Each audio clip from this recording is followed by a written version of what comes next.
Hey guys, it's QuickyBaby and welcome back to World of Tanks. I've got something really exciting for you today. This is the brand new AMX 1357.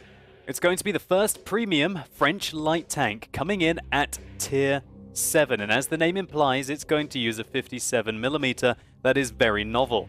Primarily because it has 8 shells in the magazine, with a minute 1 second between loading each shell.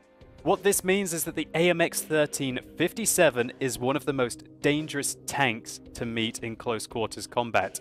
And this doesn't really come at the cost of mobility. This thing is very agile, as I'm going to be showing you in just a minute in the gameplay. So just to quickly talk about the history of the AMX 1357, the AMX company conceived this light tank, which was to mount the 57mm L100 gun. Problems in development slowed the project, and by the 1950s the vehicle was still not ready for presentation. By that time, the production of a modified chassis with the turret mounting a 75mm gun had taken precedence, and thus the 57mm version, the one that you are seeing here, was discontinued. But in World of Tanks, having a bigger gun doesn't always make a better tank.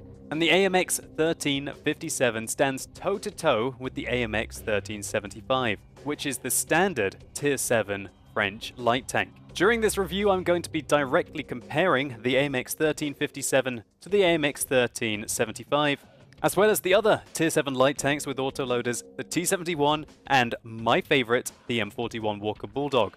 So the AMX 1357 has 890 hit points. That means that you can take a shot from pretty much every tank, although this vehicle can meet Tier 10s, which means that vehicles such as the Jagdpanzer E100 and the FE215B183 will be able to take you out with one hit. And this health pool is very important because the armor of this tank is not exactly thick. It's 50 on the front, 20 on the side and 15 on the back of the hull, and 40, 20, 20 on the turret. But armor really isn't what light tanks are all about. All that's going to help you do is avoid probably getting penetrated by high explosive ammunition.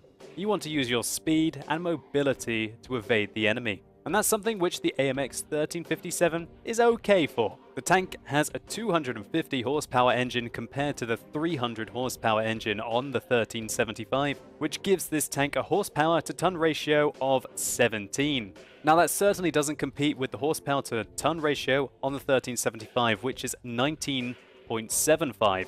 And so this thing certainly does accelerate a lot slower than you would be used to in most of your French light tanks.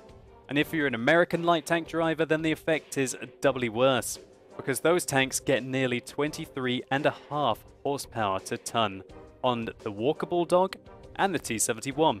But there are some hidden stats. There's a benefit to the 1357, and that's that its ground resistances are better than on the 1375, which kind of balances out this horsepower to ton ratio loss. What this means is that the tank is still very capable of getting up to its top speed limit of 61 kilometers an hour, which will allow you to run rings around the vast majority of opponents that you are going to engage, apart from light tanks and very fast medium tanks.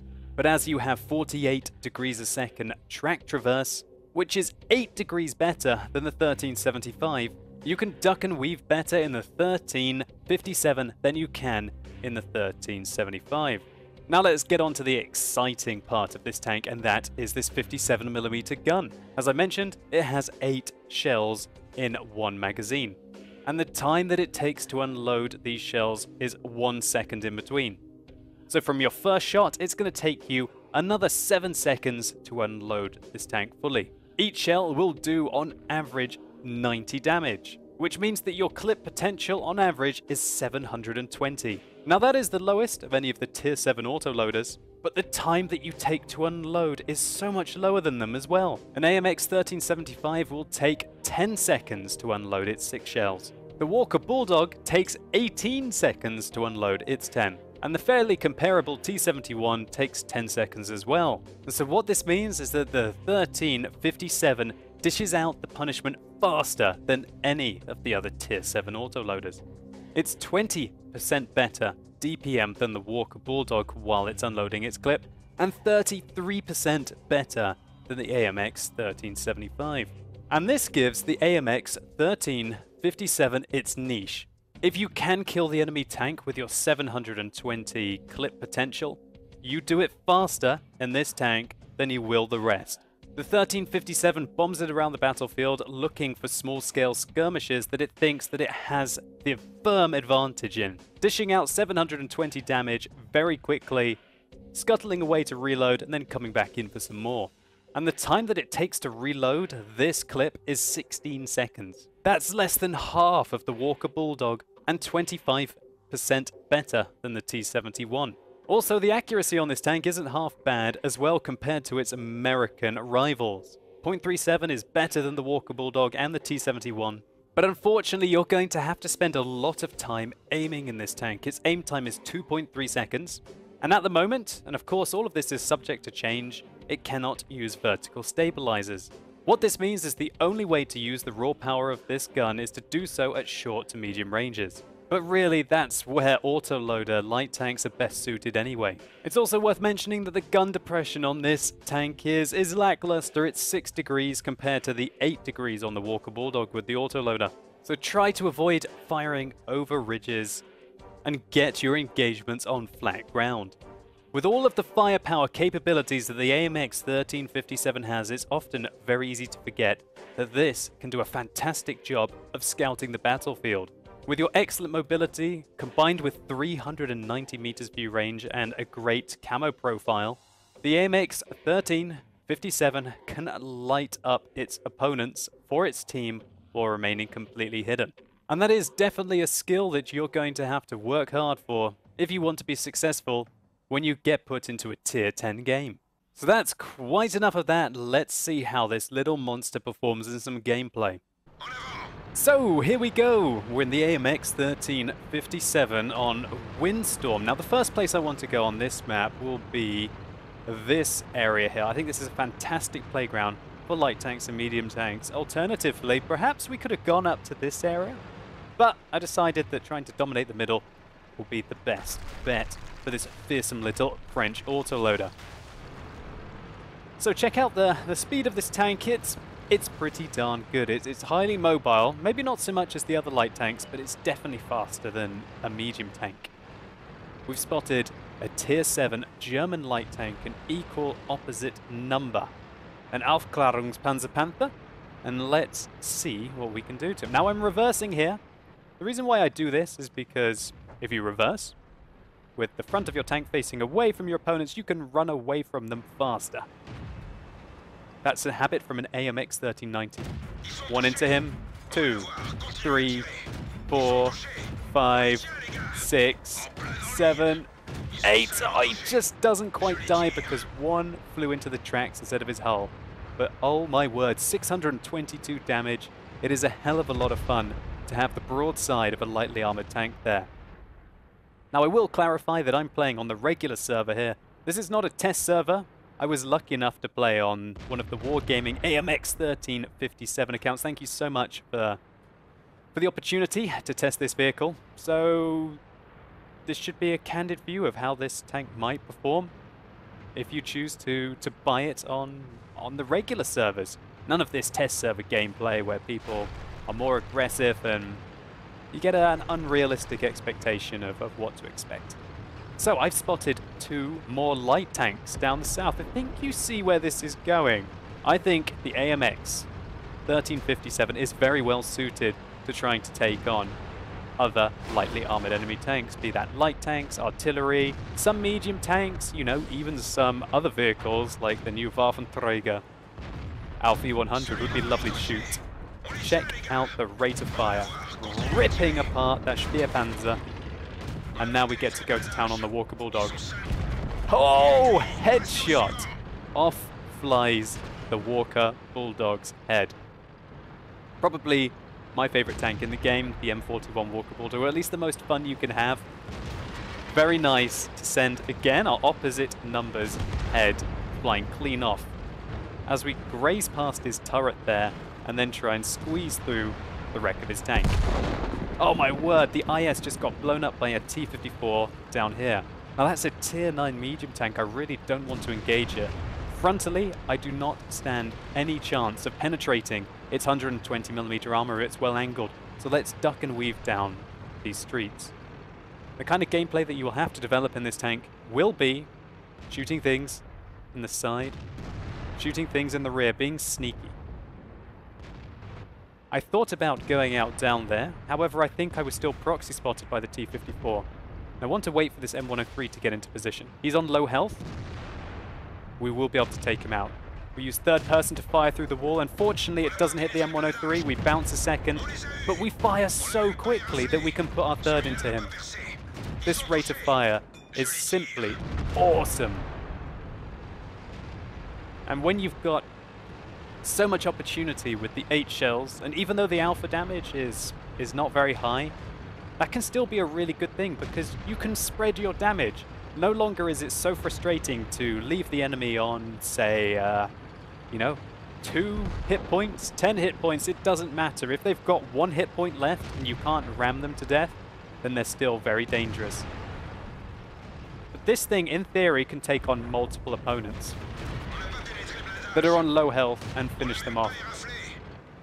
So we're holding this T-30 here, keeping him tracked. And now we can also penetrate his side and his tracks at the same time. Holding him in place and doing 434 damage to him very quickly indeed. What an absolute riot of a game for the AMX 1357. We haven't fired any APCR rounds this game, so I'm very happy with the 1,757 damage that we've done. 1, 2... Oh, we put the third in, but somebody else hit him just before we did. It's absolutely fantastic how fast this tank fires. Even if you're not doing a huge amount of damage, you get that feeling. You get that feeling of auto-loading at your opponent. It's very satisfying indeed. A prospect that really no other tank comes close to above tier 5. Apart from the 5916, which is a Chinese tier 6 light tank. But this makes that tank pale in comparison. Oh, we've got one more! Oh no! We roll and leave him on 6 health. It was a 50-50 to kill him with our 4 shells. Unfortunately, we leave him on a tiny bit of health, run out of ammunition, and he one-shots us.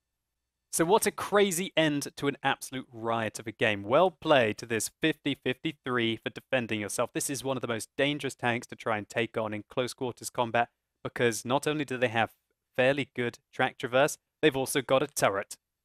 All in all, this gameplay was fairly typical of the AMX 1357. Fast, fun, and when it gets there, it is very, very dangerous in bursts. And remember that this is a premium tank. Let's just take a quick look at the post-game stats to see the kind of credits we made. 72,500 credits. That is 64,000 profit. As the repair on this tank is very cheap, less than 5,000 credits, and the standard ammunition is very cheap as well, 3,400 credits for the entirety of the 40 shots that we fired in this game. We finished top on experience 1,241 base, and I also hasten to add that this tank gets premium experience as well. The 1,861 with a premium account, this would be, gets boosted to 2,233. So if you like to convert experience off your premium tanks, then look no further than the AMX 1357. But let's not end it here. Let's go and take a look at some more tricky situations that I've got myself into and how we've dealt with them. Now we join a battle on Fisherman's Bay, and we found the flank of an STA-1. However, we are on very low health. We quickly put 3 shots into that tier 8 Japanese medium tank and quickly find out that there are enemies to our north. We have to get into cover quickly. But not before taking a few more swings at the STA-1. We reload our tank, and this will give you an idea of how long it takes the AMX 1357 to reload. Now this tier 8 Japanese medium tank likes the look of us. A lot of people were very aggressive against me while I was playing this tank. Probably because, you know, wow, look, it's a new account. It's got this fancy tank. Oh, I'd like to get a kill on that. He's having a think. But he doesn't really want to come into the line of fire of the other tier 8 tanks. So I have to make my move now to help out my friend. The 111 is playing aggressively. Let's put the gun to work.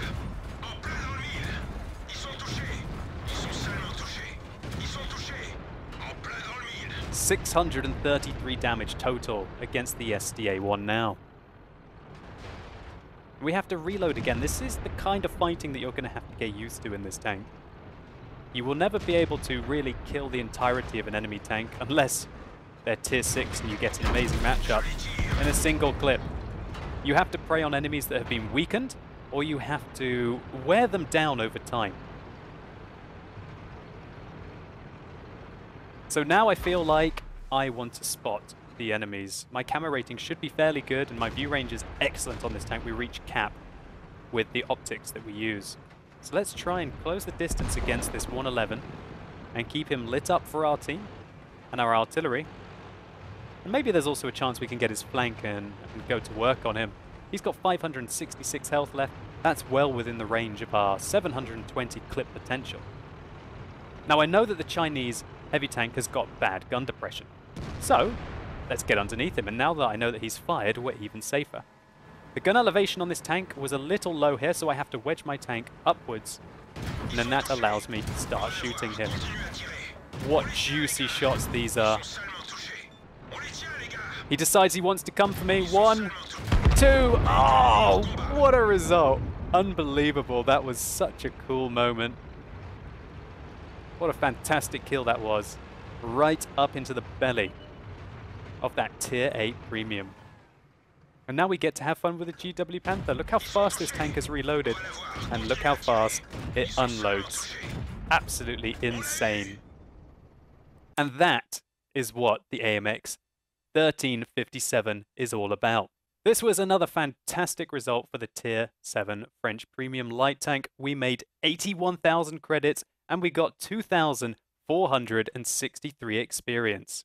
And all we had to do damage-wise to make that amount of money and experience was 2,140 damage. Now I just want to show you a couple more clips about where I think this tank specializes, and that is countering enemy light tanks. So now I'm playing on Hidden Village, and I'm having a showdown with this M41 Walker Bulldog. I've already managed to put a couple of shots into him, and let's see what happens in the final engagement. We go up. We're trying to bait a shot at him. He misses. It's time to go. We miss our first. Second goes in. Third. Fourth. Fifth. Sixth. Seventh. And dead. 611 damage in that burst of our 7 shots. Taking out the Walker Bulldog. And he put 1, at most 2, probably actually put 2 shots into us there. The AMX 1357 simply unloads so quickly that other light tanks can't compete with it in a straight-up trade. But let's have another look how the AMX 1357 duels with this time a T-71. So now I'm playing on Sacred Valley. Everyone knows that the hill fight for... is this a monastery up here? Or a temple? Probably a temple if it's a Sacred Valley. Is a pure light tank brawl. And that's where the 1357 wants to be. We spot the T-71 on our right. First one misses, second one in, third, fourth, fifth, sixth, seventh, eighth. We leave him on a fraction of his remaining health. We even set him on fire there. And that's something that I should really mention about this tank. Because you're putting so many shells into the enemy light tank, that gives you so much room to either track them and damage them, to take out their ammo racks, to set them on fire. Generally, what I found when I was playing the 1357 is that you did so much module damage to your opponents. And with the rate that you put your shells into them, that can quite mean that they don't have their fingers ready to repair their ammo rack, to put their gun back in, to heal their gunner. You can simply overpower them. So all in all, I thoroughly enjoyed my time playing the AMX 1357. I think it's novel because of the rate that it unloads, but I don't think it is overpowered because you do have to give up some other traits that are strong on, for example, the AMX 1375 or the other tier 7 autoloaders to be able to get this insane rate of fire advantage. And there's something very, very, very satisfying in this tank about taking on tier 10 artillery. Oh well, I missed 2 shells. Doesn't matter. And I'm sure this tank will become a fan favorite for doing things like this. Hello, GWE 100, driven by Unicum. Oh, oh, oh!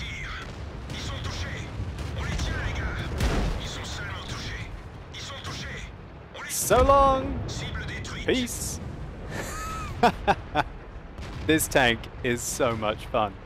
So hopefully you guys enjoyed this video. If you did, please consider giving it a like down below. It really helps the channel out. And let me know what you think about the AMX 1357 in the comments down below. Do you think that it's too similar to some of the other Tier 7 autoloader light tanks? Or do you think the tank is novel because of the gun? And do you think that this gun is slightly overpowered, or do you think they've balanced it in the correct way? What do you guys think? Let me know. And as always, guys, thank you so much for watching. You've been epic, and hopefully I'll see you soon.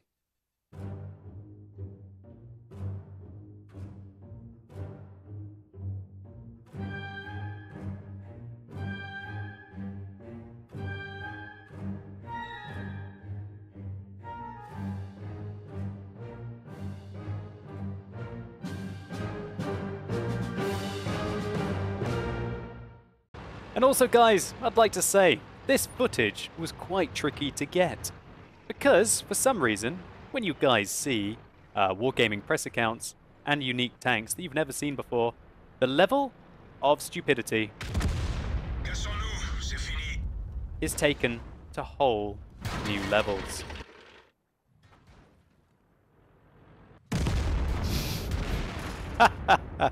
Have fun, guys, and good luck out there on the battlefield.